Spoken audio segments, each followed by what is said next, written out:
Iglesia, acompáñeme con su Biblia al libro de Primera de Pedro, capítulo 1, y vamos a estar leyendo una vez más, pero esta vez desde el verso 17 hasta el verso 21. Primera de Pedro, capítulo 1, verso 17 dice: Y si invocáis por Padre a aquel que sin acepción de personas juzga según la obra de cada uno, conducíos en temor todo el tiempo de vuestra peregrinación, sabiendo que fuisteis rescatados de vuestra vana manera de vivir, la cual recibisteis de vuestros padres, no con cosas corruptibles como oro o plata, sino con la sangre preciosa de Cristo, como de un cordero sin mancha y sin contaminación, ya destinado desde antes de la fundación del mundo, pero manifestado en los postreros tiempos por amor de vosotros, y mediante el cual creéis en Dios, quien le resucitó de los muertos y le ha dado gloria, para que vuestra fe y esperanza sean en Dios. Oremos. Padre, gracias por la oportunidad que nos das de reunirnos en torno a tu palabra. Hoy oramos, Señor, y pedimos, háblanos a través de la misma. Permite que tu palabra cumpla el propósito para el cual tú la has enviado y que podamos tener los cambios en nuestra vida y la confianza y la fe que necesitamos para seguir adelante. Te lo pedimos en tu nombre, Señor. Amén y amén. Hoy vamos a estar tratando el tema temor reverente. Esta es la tercera enseñanza que vemos con respecto a Primera de Pedro, capítulo 1. Recordemos brevemente lo que hemos visto hasta ahora. Esta carta fue escrita a un grupo de creyentes que la estaban pasando mal, estaban siendo perseguidos de muerte por causa de su fe en Cristo. De hecho, Pedro los llama expatriados, esto porque tuvieron que abandonarlo todo, incluso hasta su propia tierra. Y Pedro, a través de esta carta, quiere darles ánimo, quiere de alguna manera motivarlos a seguir adelante, aún en medio de las grandes dificultades que estaban viviendo. Pedro sabía que estos creyentes que la estaban pasando mal, algunos tal vez estaban a punto de tirar la toalla, sin ánimo, sin motivación. Entonces Pedro lo que hace es recordarles una verdad maravillosa. Él les dice: ustedes son salvos. Él les recuerda que ellos, aún a pesar de las circunstancias, ya cuentan con el mayor regalo que cualquier persona puede tener, que es su salvación. Y además les dice que esa salvación es segura porque el Padre que se las dio los va a guardar hasta el final. Luego también vimos cómo Pedro les recuerda que esa fe que ellos han puesto en el Señor, que esa salvación que ya ellos tienen en su vida, debe producir una clase de vida diferente a los demás. Es decir, Pedro les muestra cómo deben de llevar unas vidas consecuentes con la fe que ellos han manifestado. Y para eso Pedro les habla de cómo ellos debían de poner toda su esperanza en esa salvación que un día se manifestaría. Y estuvimos hablando de cómo, aunque ya somos salvos, vendrá un día en que se manifestará esa salvación y será algo más glorioso de lo que tenemos hasta el momento. Vimos cómo Pedro les dice que ellos debían de ceñir sus lomos, que debían ser sobrios, pero que además debían de estar viviendo vidas consagradas.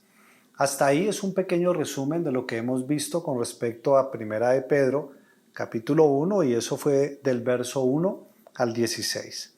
Pero hoy vamos a continuar con los versos siguientes, los cuales nos siguen mostrando cómo debe ser una vida consecuente con la salvación recibida.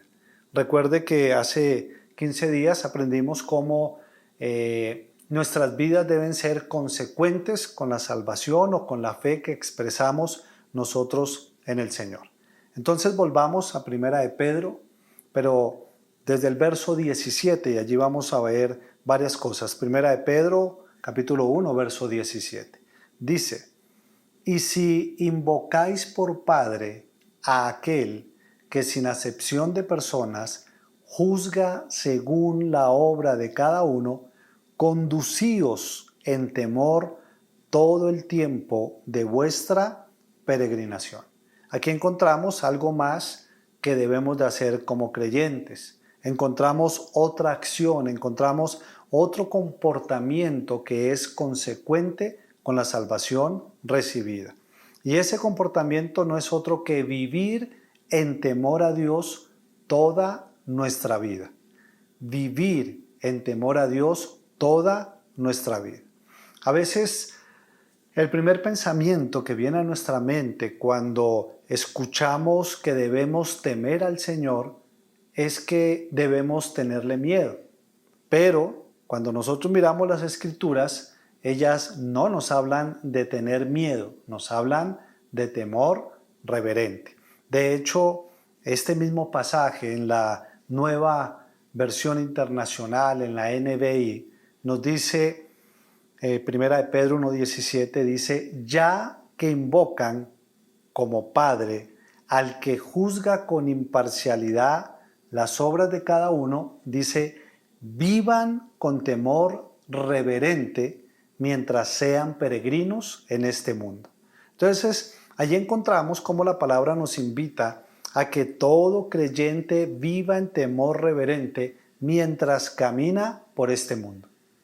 Martín Lutero, hablando precisamente del temor a Dios, lo explicó de esta manera.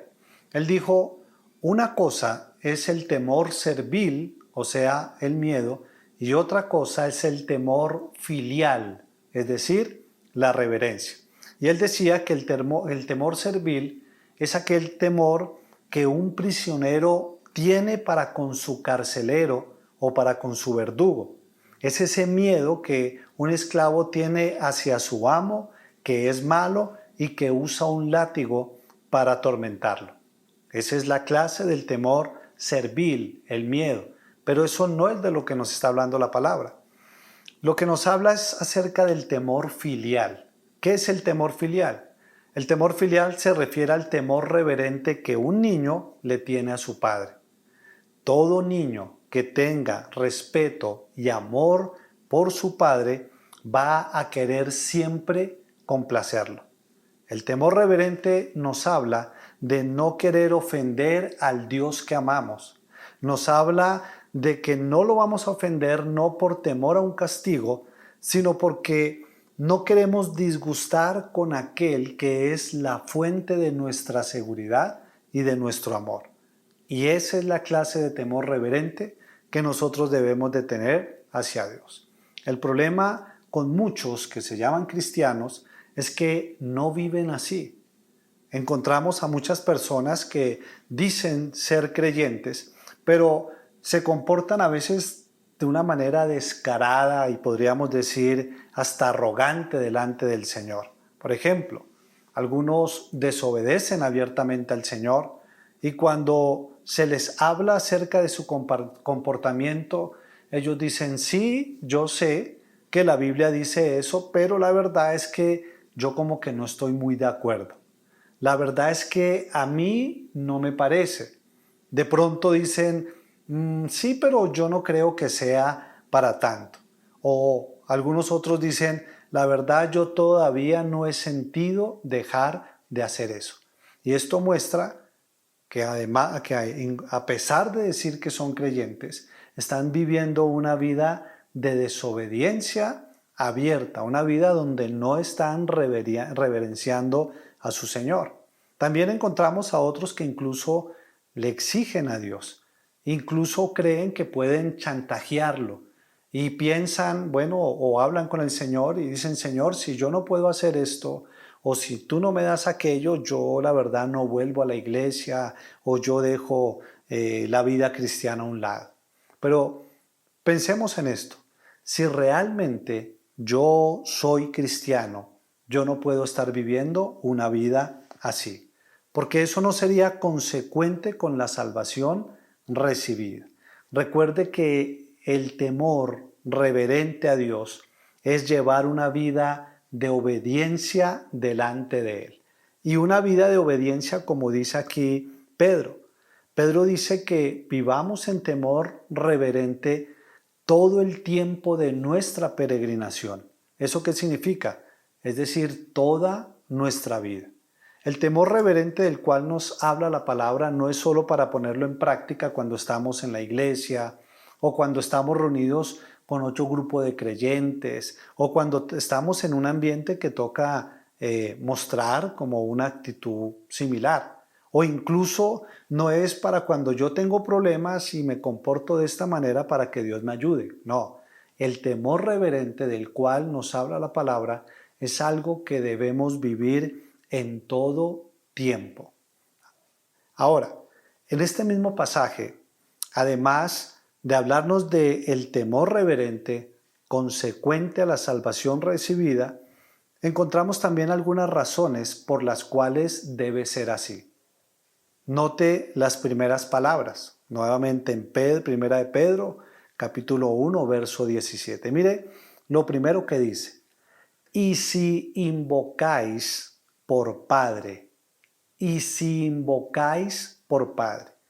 Lo primero que vemos es que yo debo llevar una vida de temor reverente, es decir, una vida de obediencia y reverencia a Dios todo el tiempo de mi peregrinación aquí en la tierra, porque Él es nuestro Padre. Esa es la primera razón.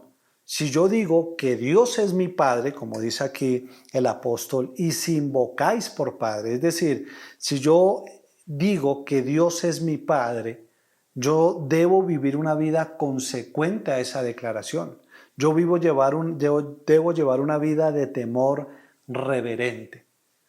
Recordemos algo, la Biblia nos dice que todo aquel que ha nacido de nuevo y que ha puesto su fe en Cristo, recibe el derecho de ser hijo de Dios y poderlo llamar Padre.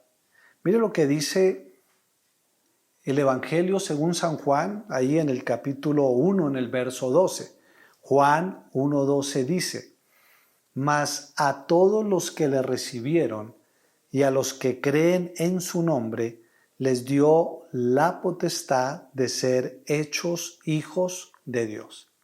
Miremos también qué dice Gálatas 4:4 con respecto a esto. Dice: pero cuando vino el cumplimiento del tiempo, Dios envió a su Hijo, nacido de mujer y nacido bajo la ley. Y el verso 5 dice: para que redimiese a los que estaban bajo la ley, a fin de que recibiésemos la adopción de hijos. Las Escrituras nos enseñan que nosotros fuimos hechos hijos de Dios, fuimos adoptados por Él. Y esto implica una revolución total, un cambio completo en toda nuestra forma de vivir. Si realmente yo soy un hijo de Dios, yo no puedo vivir como si fuera su enemigo, yo no puedo llevar una vida de deshonra a Dios. Yo sé que esto tal vez es normal en las relaciones terrenales. Hoy en día vemos hijos que son enemigos de sus padres, vemos hijos que deshonran a sus padres. Y eso, les repito, tal vez en una relación terrenal, entre comillas, podríamos decir que es normal. Pero no debe ser así, no puede suceder esto en nuestra relación con Dios. Así de que, hermanos, si usted llama a Dios Padre, si expresa que Dios es su Padre, entonces debe de vivir una vida de temor reverente, una vida de obediencia y reverencia a Él. ¿Qué otras cosas encontramos acá? Nuevamente, ahí en Primera de Pedro, capítulo 1, verso 17 dice: y si invocáis por Padre, ¿a quién? A aquel que sin acepción de personas juzga según la obra de cada uno, conducíos en temor todo el tiempo de vuestra peregrinación. La segunda cosa por la cual nosotros debemos de vivir una vida reverente, ya vimos la primera, es que Él es nuestro Padre y debemos de llevar una vida de honra a nuestro Padre. Recuerde que el mismo Señor nos pide que los hijos honremos a los padres. Pero la segunda dice ahí: a aquel que sin acepción de personas juzga según la obra de cada uno.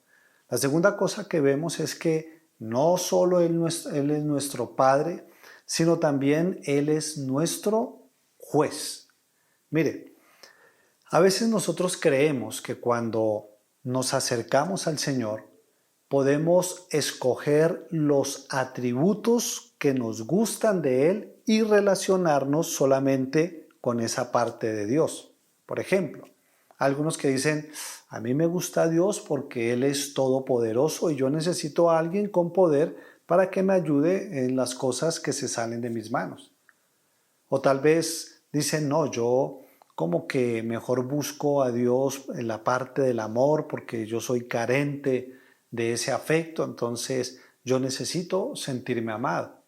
Y también pronto me gusta ese atributo de Dios que Él es misericordioso porque yo necesito de misericordia ya que yo fallo mucho. Pero nuestra relación con Dios no funciona así. Cuando yo me acerco a Dios, me voy a encontrar con todo lo que Él es, no solo con una parte. Recuerde que Dios no está compuesto por partes. Dios es uno solo. Y el pasaje que acabamos de leer nos dice que Dios juzga según la obra de cada uno. Nos dice que Él es juez y por lo tanto su juicio es serio. ¿Por qué su juicio es serio? Porque si nosotros miramos la escritura, la palabra misma nos enseña que Él es un juez justo. ¿Qué significa esto? Que Él no pasa por alto el pecado, que Él castiga el pecado. Recordemos, por ejemplo, la escena del diluvio. Generalmente nosotros recordamos el diluvio como un momento en el cual un hombre halla gracia con Dios llamado Noé y ese hombre lo exaltamos porque tuvo la fe para creerle a Dios que iba a haber un diluvio y lo exaltamos porque fabricó un arca durante 100 años y lo exaltamos porque de pronto pudo salvar los animales y la raza humana. Y es cierto, y no está mal. Pero detrás de todo eso vemos a un juez justo, es decir, a Dios, porque el diluvio vino por causa del pecado del hombre. Y allí vemos a un Dios que decide castigar a la humanidad y decide acabar con toda la humanidad sin pedirle permiso a nadie y dejar solo en esta tierra 8 personas. Vemos a un Dios, a un juez que es justo, que no es alcahueta. Alguien podría decir, bueno, pero es que yo ya soy hijo de Dios y yo ya no voy a recibir ningún juicio. Recuerde que la palabra del Señor dice que Dios al que ama disciplina y expresa que si nosotros somos hijos de Dios, Él, una manifestación de su amor, precisamente será la disciplina. Con respecto a este tiempo de pandemia, yo tengo mi lectura personal. No es una verdad que yo pueda declarar, pero sí es una lectura personal. Y es que yo creo que este tiempo de pandemia es un tiempo de disciplina del Señor y disciplina especialmente para su iglesia. ¿Por qué? Porque cuando todo esto pase, aquellos que no han sido regenerados por Dios, ellos van a volver a la misma vida de antes. Tal vez reflexionemos por un tiempo, pero luego van a volver al pecado como se vivía antes. Y esto lo hemos visto todas las veces que han sucedido cosas como las que estamos viviendo. Pero si hay alguien que debe aprender en este tiempo es precisamente la iglesia. Y pienso que es una disciplina para la iglesia porque durante años la iglesia ha perdido el concepto de lo que es en verdad una iglesia. Llegamos a pensar que la iglesia era un lugar especial, muy bonito, con unas luces especiales, con un show que cautiva a las personas. Y si ese era mi concepto de iglesia, la pregunta es, ¿cómo estoy viviendo yo este tiempo en casa, adorándolo desde casa, donde no hay una banda, donde no hay un show, donde no hay luces? Es decir, ya no puedo adorar a Dios igual. Dios nos está volviendo a llevar al verdadero concepto de iglesia. Este tiempo de pandemia nos recuerda que Dios es soberano. Nos recuerda que aún los creyentes, si Él lo permite, vamos a pasar por dificultades. Porque en estos muertos que se han presentado por causa de la pandemia, averigüe cuántos cristianos han muerto, incluso tal vez pastores. Entonces, no podemos seguir con ese concepto de creer que la vida cristiana es un valle de rosas donde no nos sucede nada. Entonces, Dios es un juez justo. Por lo tanto, nosotros debemos saber que este tiempo también puede ser disciplina de Él para nosotros. Pero además de que el Señor es un juez justo, debemos recordar que Él es un juez que lo sabe todo. Por lo tanto, delante de Él nosotros no podemos excusarnos. Debemos recordar y vivir en temor reverente porque todo el tiempo estamos delante de Él. La Biblia nos enseña que Dios es omnipresente, Él está en todo lugar. Por lo tanto, todo lo que usted y yo hacemos en esta vida, sea bueno o sea malo, siempre lo estamos haciendo delante de Dios. O como dijo alguien, no existe momento de privacidad sin Dios en esta vida, porque Él es un Dios que siempre está presente. Pero ahora, ese juez no solo es juez justo, no solo es un juez que lo sabe todo, sino que, como leíamos en el pasaje, es un juez que juzga la obra de cada uno. Es decir, su obrar y mi obrar van a ser juzgados. Yo sé que la salvación es por obras, pero el juicio no es por obras. Cuando leemos lo que la Biblia dice del juicio, el juicio va a ejecutarse según lo que hayamos hecho. Sí va a ser por obras. El juicio, la salvación, no, la salvación es por gracia. Pero también ese juez juzga sin parcialidad. Note cómo dice el verso 17, y si invocáis por Padre a aquel que sin acepción de personas juzga según la obra de cada uno. Es decir, Dios no hace acepción de personas, Dios no tiene favoritos, todos vamos a estar delante de Él, seamos ricos, pobres, feos, bonitos, no es que yo soy amigo del pastor o yo soy de la iglesia tal, eso no cuenta, es sin acepción. Todos estaremos delante de Él. Y luego, en el verso 18, nos habla, podríamos llamarlo lo más importante. La razón más importante para mí, por lo cual nosotros debemos de llevar una vida de temor reverente a Dios. Mira lo que dice el verso 18. Sabiendo que fuisteis rescatados.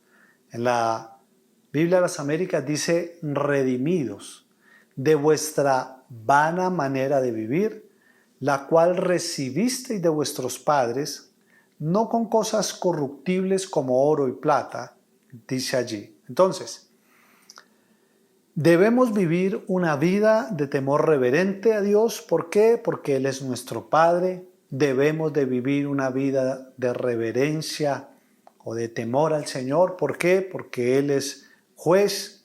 Pero también dice aquí la palabra, Él es nuestro Redentor. Él nos redimió. Mire, la palabra redimir, aunque en el ámbito cristiano a veces podemos escucharla en muchas ocasiones, tendemos a desconocer su significado o incluso a olvidarlo. Pero recordemos rápidamente, la palabra redimir significa liberar a través de un pago. Liberar a través de un pago. Y este término se usaba en ese contexto cuando se liberaba a un esclavo mediante el pago de un precio. Ahora, aquí el apóstol Pablo recuerda que los creyentes fueron redimidos, es decir, fueron ¿qué? Liberados por Dios. Ahora, la pregunta es, ¿de qué los liberó? Mire lo que dice Juan 8:34. Juan 8:34. Jesús les respondió: de cierto os digo, que todo aquel que hace pecado, esclavo es del pecado. Ahora miremos qué dice Romanos 6:17. Pero gracias a Dios, que aunque erais esclavos del pecado, habéis obedecido de corazón aquella forma de doctrina a la cual fuisteis entregados. Entonces, en la Biblia encontramos en estos pasajes y en muchos más que nuestra condición era esclavos ¿de qué? Del pecado. La Biblia expresa que nosotros vivíamos bajo la voluntad de Satanás. De hecho, allá en Efesios capítulo 2, verso 1, dice que nosotros estábamos muertos en delitos y pecados. Por tal razón, destinados a la condenación eterna. Y estando en esa condición donde de alguna manera ya no podíamos nosotros hacer nada por nosotros mismos, destinados a una condenación eterna, ¿qué hace Dios? Dios nos redimió, nos liberó a través del pago de un precio. Ahora, ¿cuál fue el pago? ¿Cuál fue ese precio? ¿Cuál fue el valor de nuestra redención? Lo dice el verso 18. Volvamos a leerlo. Verso 18 y 19. Sabiendo que fuisteis rescatados, es decir, redimidos, de vuestra vana manera de vivir, la cual recibisteis de vuestros padres, no con cosas corruptibles como oro o plata, sino con la sangre preciosa de Cristo, como de un cordero sin mancha y sin contaminación. Entonces, aquí vemos que el precio de nuestra redención, el precio de nuestra liberación de la esclavitud del pecado y de la condenación eterna fue la preciosa sangre de Cristo. Y ahí notemos varias cosas. Vemos cómo la plata y el oro, como lo expresa el apóstol Pedro, no son adecuados para pagar el precio de nuestra salvación. ¿Por qué no son adecuados? Él mismo lo dice, cosas corruptibles. Y él toma dos ejemplos de los materiales de su época más valiosos, oro y plata, pero él dice que aunque son muy valiosos y aunque pueden comprar muchas cosas, nunca podrán comprar la salvación, porque ellos se corroen, son temporales. La única forma fue con la sangre de Jesús. ¿Por qué con la sangre de Jesús? Porque ese rescate tiene que durar, ese pago tiene que durar todo el tiempo que nosotros vamos a vivir. ¿Por qué digo esto? Porque la Biblia enseña que todo aquel que cree en Cristo, que cree en Él le da vida eterna. Así es de que si nosotros tenemos una vida eterna, el pago de nuestra redención debe ser permanente. Y precisamente lo fue. Y ahorita lo vamos a ver en un pasaje. Ahora, ¿qué otra cosa vemos allí? Que no solo fue con la sangre de Jesús, no solo fue un pago permanente, sino que además fue un sacrificio perfecto. Note cómo dice, una vez más, verso 19, sino con la sangre preciosa de Cristo, como de un cordero sin mancha y sin contaminación. Jesús fue el cordero sin culpa. Jesús fue el cordero sin mancha. Recordemos que Él vivió sin pecado y por lo cual Él pudo pagar el precio de nuestro pecado con su sangre cuando murió en la cruz. Y ahora sí miremos el verso que les prometí. Hebreos capítulo 9, verso 12. Hebreos 9:12 dice, y no por sangre de machos cabríos ni de becerros, a esto hablando de Jesucristo, sino por su propia sangre. Dice, entró una vez para siempre. Es un sacrificio perfecto. Dice, en el lugar santísimo, habiendo obtenido eterna redención. Es decir, fue un pago permanente. Y el verso 20 de Primera de Pedro, mire lo que dice. Ya destinado desde antes de la fundación del mundo, pero manifestado en los postreros tiempos por amor de vosotros. Entonces, notemos una vez más que el precio de nuestra redención fue con la sangre preciosa de Cristo. Notemos que la plata y el oro no son adecuados para alcanzar o pagar el precio de nuestra salvación.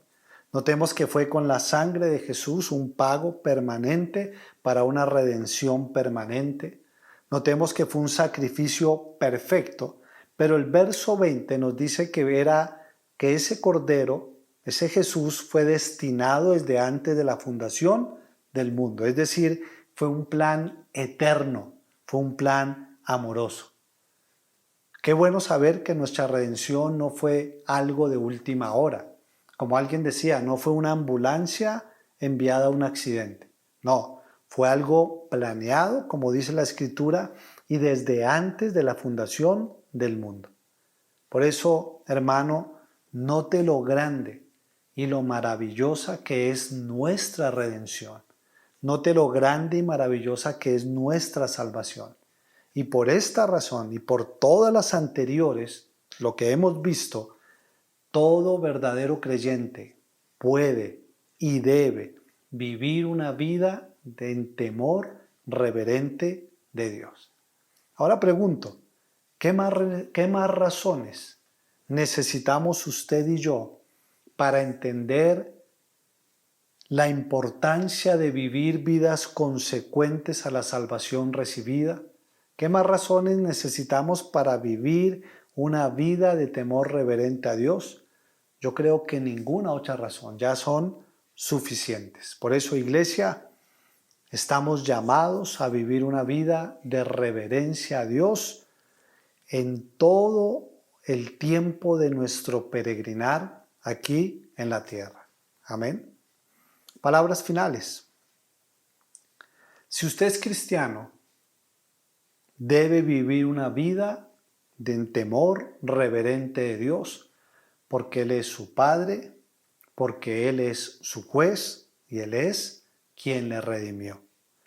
El precio que Él pagó por nuestra redención no podemos olvidarlo, ni mucho menos despreciarlo, viviendo vidas sin temor de Dios.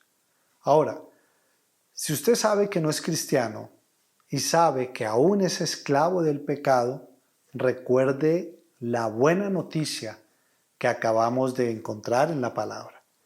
Siendo esclavos del pecado, estando muertos en delitos y pecado, destinados a la condenación eterna, Dios envió a su Hijo Jesucristo para que pagase el precio de nuestro pecado y de esta manera pudiésemos venir a Él. Por eso yo lo invito a que reconozca su condición y corra a Dios en arrepentimiento, colocando toda su fe en la obra perfecta de Jesucristo y reciba salvación. Recuerde que la peor vivencia que cualquier ser humano puede experimentar es la ira de Dios eternamente.